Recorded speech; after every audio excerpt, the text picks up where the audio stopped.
High views Andhra Pradesh సంబంధించి చాలా కీలకమైన ఒక వీడియో ఇవ్వాలి.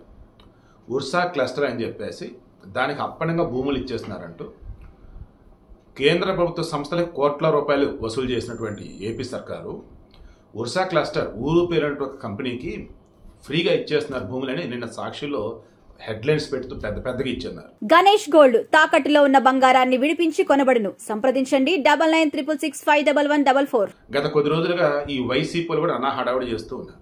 అసలు ఎవరు ఈ ఉర్సా క్లస్టర్ అండ్ ప్రభుత్వం వచ్చేసి నిజంగానే వాళ్ళకి అప్పనంగా భూములు ఇస్తుందా? అండ్ లోకేష్ బినామీనా, కేశినేని చిన్నీకి వచ్చేసి అతను క్లోజ్ ఫ్రెండా?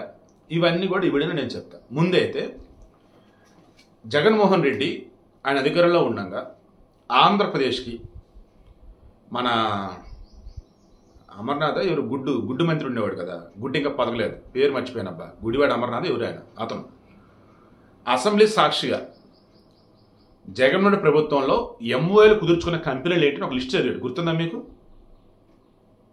పూతరేకులు, స్ట్రీట్ కొట్లు, లైక్ ఎలాగంటే పసిపిల్లలు స్కూల్కి వెళ్ళేటప్పుడు ఒక బడ్డీ కొట్టు దగ్గర కొనుక్కుంటారే, ఆ బడ్డీ కొట్టుకున్న దారుణం అతను చెప్పినటువంటి కంపెనీ. ఒక్కటి జగన్మోహన్ రెడ్డి హయాంలో ఒక్క కంపెనీ పేరు చెప్పండి మీరు ఎవరైనా సరే. ఒక్క కంపెనీ అంటే ఒక కంపెనీ రాకపోగా లూలు మాలి అసలు ఇట్లాంటి ప్రభుత్వం ఒకటి ఉంటుందని మేము అసలు ఎక్స్పెక్ట్ చేయలేదు. చిచ్చి అంటే వెళ్ళిపోయారు. ఏషియన్ పల్ప్ అండ్ పేపర్ వీళ్ళు ఎవరైతే ఉన్నారు ఇండోనేషియా వాళ్ళు, మన ప్రకాశం జిల్లాల కంపెనీ అది పెట్టాల్సింది 28,000 కోట్లు 30,000 కోట్లు, కనీసం 12,000 మందికి ఉపాధి అది. అదేవిధంగా అనంతపురం జిల్లాలో జాకీ డ్రైవర్ల కంపెనీ, అంతెందుకు ఎంపీ అమర్ రాజా బ్యాటరీస్ సంబంధించి గల్లా జయదేవ్ పాపం ఏకంగా ఆయన యూనిట్ని తెలంగాణలో పెట్టుకున్నాడు. కియా మోటార్స్ కంపెనీకి సంబంధించి వాళ్ళు ఎక్స్టెన్షన్ కావచ్చు, దానికి విడి పరికరాలు తయారు చేసేది చెన్నైలోనో బెంగళూరులోనో, చెన్నైలో తమిళనాడుకి పెట్టారు. ఎగ్జిస్టింగ్ ఉన్న వాటివి సైతం వాటిని ఎక్స్పాన్షన్ చేసుకోవడానికి వల్లగాక జగన్మోహన్ రెడ్డి హయాంలో వాళ్ళు పెట్టే కండిషన్స్ కావచ్చు, ఆ అవినీతి తట్టుకోలేక టార్చర్ తట్టుకోలేక వేరే చోటుకి వెళ్ళారు. పెట్టాల్సిన కంపెనీలు ఏవైతున్నాయో చంద్రబాబు నాయుడు సమయంలో మెమరాండమ్ ఆఫ్ అండర్స్టాండింగ్ అంటారు, ఎంఓఈలు అంటారు, అవి కుదుర్చుకొని ఇక త్వరలో పనులు స్టార్ట్ చేయబోతున్నారంటే ఒక అదాని డేటా సెంటర్ కానీ, లులు మాల్ కానీ, ఏషియన్ పేపర్ వాళ్ళు కానీ అసలు ఎంత ఘోరంగా వాళ్ళని వేధించారంటే, ఒరే నీకు దండవరా బాబు, ఇక మేము పెట్టుబడులు కాదురా బాబు, ఈ రాష్ట్ర సైడ్ రావరా బాబు అని చెప్పేసి అన్నారు. సో ఈరోజు జగన్మోహన్ రెడ్డి ఆనాడు అధికారంలో ఉన్నప్పుడు చేసిన విధ్వంసం ఏదైతే ఉందో, ఏపీని నేను అధికారంలో ఉండగా బాగుపడేవాడిని ఆ రోజు నిరూపించాడు. ఈరోజు నేను బతికుండగా బాగుపడినవను అన్నట్టు తయారయ్యాడు. ఆ సాక్షి పేపరు అసలు వాళ్ళు ఏమి రాస్తున్నారో అసలు అందులో జర్నలిస్టులు ఒకసారి గుండెల మీద చేసుకోండి అయ్యా. మీకు వైసీపీ నుంచి ఏదైనా న్యూస్ వస్తే లేదన్నా పేపర్ ఏదైనా వస్తే ఇక అదే మీరు పేపర్లో ప్రింట్ చేస్తున్నారు మీ సాక్షిలో, లేదన్నప్పుడు క్రాస్ చెక్ చేసుకుంటున్నారా? జర్నలిస్ట్ అనే వాడికి సంబంధించి నేను జర్నలిజం కొత్తలో ఒక ఆర్టికల్ రాసుకున్నాను. వేగం జర్నలిస్ట్ సంబంధించేసి అదొక నినాదం అవ్వాలా. రవిగాంచన చోటుని కవిగాంచున్, ఆ కవిగాంచన చోటు జర్నలిస్ట్ గాంచున్ అని చెప్పేసి రాసుకున్నా. పిచ్చోడికి మళ్ళీ రాసుకున్నా. అంటే సూర్యుడు చూడండి కూడా ఒక కవి చూస్తాడు, ఆ కవి చూడండి కూడా ఈ జర్నలిస్ట్ చూడరా బాబు అన్నట్టు రాసుకున్నా. అటువంటిది ఈరోజు ఎంత దారుణంగా ఉందంటే ప్రతి పొలిటికల్ పార్టీకి ఒక పేపర్, ప్రతి పొలిటికల్ పార్టీకి వచ్చేసి ఒక టీవీ అన్నట్టుగా అయిపోయింది. వాళ్ళు డైరెక్ట్గా ఇన్వాల్వ్ గారు, ఇండైరెక్ట్గా అన్నట్టు. ఇక సాక్షిగా డైరెక్ట్గా తెలిసిందేనాయే. ఎంత దారుణం ఈరోజు ఉర్సా క్లస్టర్ సంబంధించి వాళ్ళు రాస్తుంది ఏంటి, భూమి వచ్చేసి ఎకరం 99 పైసలు ఇచ్చింది టీసీఎస్ వాళ్ళకి. టీసీఎస్ అని ఒక బ్రాండ్ అక్కడ పెట్టి, ఇది కూడా టీసీఎస్ వచ్చింది మీరు రావడానికి ఏంటి అని చెప్పి పెద్ద పెద్ద కంపెనీలని వైజాగ్ తీసుకొస్తారు. పోయినా టీసీఎస్ ఇచ్చిన భూములు ఉన్నాయే వాళ్ళు రిలేషన్స్ అమ్ముకుంటారా? కాదుగా, కంపెనీ పెడుతున్నారు అక్కడ. ఆ కంపెనీ పెడుతున్నారు, 1000 మందికి ఉద్యోగాలు వస్తాయి. టీసీఎస్ కంపెనీ అక్కడ ఉందని అన్నప్పుడు విప్రో వస్తుంది, ఇన్ఫోసిస్ వస్తుంది, ఇలా చాలా కంపెనీలు అక్కడికి వస్తాయి. చంద్రబాబు హైదరాబాద్లో చేసినది అది కాదా? మైక్రోసాఫ్ట్ బిల్ గేట్స్ని ఢిల్లీలో కలిసి మరి బ్రతిలాడి మరి 10 నిమిషాలు అపాయింట్మెంట్ ఇవ్వండి అంటే బిల్ గేట్స్ ఇవ్వకపోతే ఫైనల్ రిక్వెస్ట్ చేస్తే 10 నిమిషాలు ఇస్తారనంటే ఆ 10 నిమిషాలు కాస్త 45 నిమిషాలు బిల్ గేట్స్ చంద్రబాబు నాయుడుతో మాట్లాడి, ఇప్పటికీ నాయుడు అంటే బెస్ట్ ఫ్రెండ్ అంటాడు ఆయన.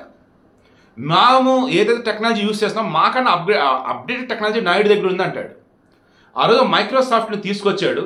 ఆ మైక్రోసాఫ్ట్ ఏముందయ్యా మీరు రారేంటి అని చెప్పేసి మీతో అందరం పట్టుకొచ్చాడు హైదరాబాద్కి. ఈరోజు వైజాగ్ కూడా ఆ రకం డెవలప్ చేద్దామని చంద్రబాబు నాయుడు చూస్తుంటే ఏ కాడికి టీసీఎస్కి అంత తక్కువ ఎందుకు భూములు ఇచ్చారు, వాళ్ళకి లక్షల కోట్లు ఉంటే అని హడావుడి చేస్తే ఇప్పుడు నేను అన్నట్టు జనాలు ఊసారు.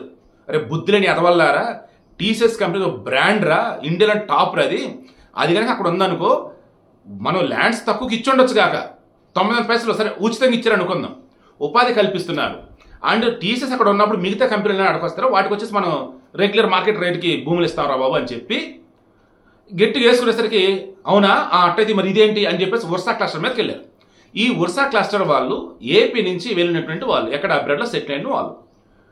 వీళ్ళు 80s 90s మీరు బాగా అబ్జర్వ్ చేస్తే చాలా మంది తెలుగు వాళ్ళు ఫారిన్లో సెటిల్ అయి ఉన్నారు. అప్పుడు వెళ్ళిపోయి ఉద్యోగాల కోసం డాలర్ డ్రీమ్స్ అంటారు చూసారు, లైక్ అలా వన్ ఆఫ్ ద పర్సన్స్ కూడా వీళ్ళు. అయితే వీళ్ళకి ఆల్రెడీ డేటా సెంటర్స్ ఉన్నాయి. ఇప్పుడు వీళ్ళు వచ్చేసి ఆ కాపులపాడి ఏరియాలో ఎకరం వచ్చేసి వీళ్ళ డేటా సెంటర్ కోసం వీళ్ళు అడిగింది వచ్చేసి అప్రాక్సిమేట్ 500 నుంచి 600 ఎకరాలు ఏమో అడుగున్నారు. బట్ రఫ్గా గవర్నమెంట్ 150 ఎకరాలు ఎంతో కేటాయిస్తామని చెప్పున్నారు. దానివల్ల ఆపరేషన్ కాస్ట్ పెరిగిద్ది అనమాట వీళ్ళకి. ఇప్పుడు వర్క్ లొకేషన్ ఎక్కడైతే అనుకున్న టీసీఎస్ దగ్గర, అక్కడ వీళ్ళు ఎకరం వచ్చేసి ₹1 కోటి ఇచ్చారు. కాపులపాడి ఏరియాలో వచ్చేసి ఎకరం వచ్చేసి 50 లక్షలకి ఇచ్చారు. ఎక్కడ ఉచితంగా ఇచ్చారు, ఎక్కడ 900 పైసలకి ఇచ్చారు. పోనీ అంత డబ్బు పెడుతున్నాడు, రేపటి రోజు జగన్ అనేవాడు కనుక వస్తే మరల అధికారంలోకి ఆల్మోస్ట్ ఈ డబ్బు అంతా కూడా ఇంకా బూడిద పన్నీరు అన్నట్టు కదా, ఎందుకంటే జగన్ విధ్వంసం కదా. సో జగన్ అనేవాడు రాడు, వచ్చినా సరే మేము కరెక్ట్గా ఉన్నాం అనుకునే కదా వాళ్ళు అక్కడ కొన్నారు. చిన్న లాజిక్ ఆలోచించండి చాలు. ఇప్పుడు ఎక్కడో విదేశాల్లో ఉన్నటువంటి తెలుగోడు చంద్రబాబు పిలవగానే మాతృభూమికి వచ్చేసి పెట్టుబడులు పెట్టి ఉపాధి కల్పిస్తామని ఎందుకు వస్తాడు? రేపటి రోజు గవర్నమెంట్ మారినా మేము కరెక్ట్గా ఉంటే మాకు ఇబ్బంది రాదు అని వాళ్ళ క్లారిటీ ఉంటేనే కదా. అండ్ మనం రూపాయి పెడుతున్నారా అంటే దీనివల్ల విన్ విన్ సిచ్యువేషన్ వైజ్ మనకు రూపాయి వచ్చింది, వాళ్ళకి ఉద్యోగాల కల్పన దొరికింది, అండ్ రాష్ట్ర ఖజానా కూడా డబ్బు పెరుగుతుంది ట్యాక్సుల రూపాయన. ఇది కదా ఆలోచిస్తారు. అది ఆలోచించే కదా వాళ్ళు వచ్చేసి అక్కడ పెట్టుబడులు పెడుతున్నారు. ఇప్పుడు ఈ వర్సా క్లస్టర్స్ని ఈ సాక్షి వాళ్ళు కానీ వైసీపీలు వేధిస్తున్న విధానం, వాళ్ళు చెప్తున్న కథలు ఇవన్నీ చూస్తూ ఉంటే మరలా చెప్తున్నా, ఆ నీచపు కోతలేంటో తప్పుడు రాతలేంటో ఎంత దారుణం అంటే ఏపీ గవర్నమెంట్ ఇంకా ఎందుకు చూస్తూ సైలెంట్ కూడా నాకు అర్థం కావట్లేదు.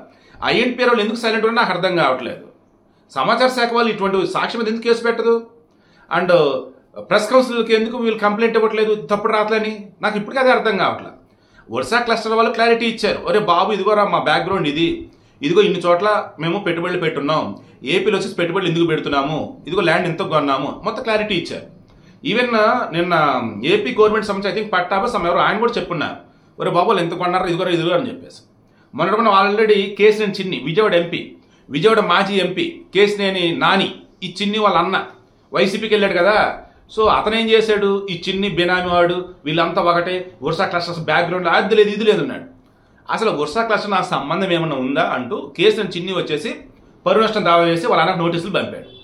సో వీడియోకి ఇంట్రెస్ట్ మీకు అర్థమైందా? వర్సా క్లస్టర్ వచ్చేసి జెన్యూన్గానే ఉన్నటువంటి వాళ్ళు. వర్సా క్లస్టర్ వాళ్ళు గవర్నమెంట్ ఏదైతే రేట్ చెప్పిందో ఆ రేట్ ప్రకారమే తీసుకుంటున్నారు. టీసీఎస్కి ఇచ్చింది ఎకరం 99 పైసలు నిజమే. వర్సా క్లస్టర్ మాత్రం డేటా సెంటర్ ఎక్కడైతే ఉందో అక్కడ వచ్చేసినేమో 50 లక్షలకి ఒక్కొక్క ఎకరం. అండ్ ఎక్కడైతే ఈ ఆఫీస్ టైప్ ఉండి చూస్తే మొత్తం ఎంప్లాయీస్ ఉంటూ ఉంటారు, అక్కడ మాత్రం ఎకరం ₹1 కోటి ఇచ్చున్నారు. సో అంతా కూడా జెన్యూన్గానే జరిగింది, అంత అఫీషియల్గానే ఉందన్నమాట. ఇప్పుడు చెప్పండి, జగన్ అనేవాడి వ్యక్తి బ్రతికుండంగా, ఇక రాజకీయం కూడా పక్కన పెడదాం, జగన్ అనేవాడి వ్యక్తి ఉండగా వాడిని 100 సంవత్సరాలు బతకాలి మనస్ఫూర్తి నేను కోరుకుంటున్నా. బట్ అతను ఉండగా అతను కనుక మారకుండా ఉంటే, ఇప్పుడున్నట్టు కనుక కంటిన్యూ అయిపోతూ ఉంటే ఏపీనిగా బాగుపడడం ఎవడు. ఇక వైసీపీలో ఉన్నోళ్ళు, జగన్ చుట్టూ ఉన్న వాళ్ళు ఒకసారి మీరు ఆలోచించుకోండి, విధ్వంసమే మీకు కూడా ఇష్టమా, లేదు ఏపీ బాగుపడడం మీకు ఇష్టమా? ఒకసారి క్రాస్ చెక్ చేసుకోండి. అండ్ ఆ సాక్షి మీద ఖచ్చితంగా చర్యలు తీసుకునే విధంగా ఏపీ ప్రభుత్వం వ్యవహరించాలని చెప్పేసి నేను కోరుకుంటూ ఉన్నా.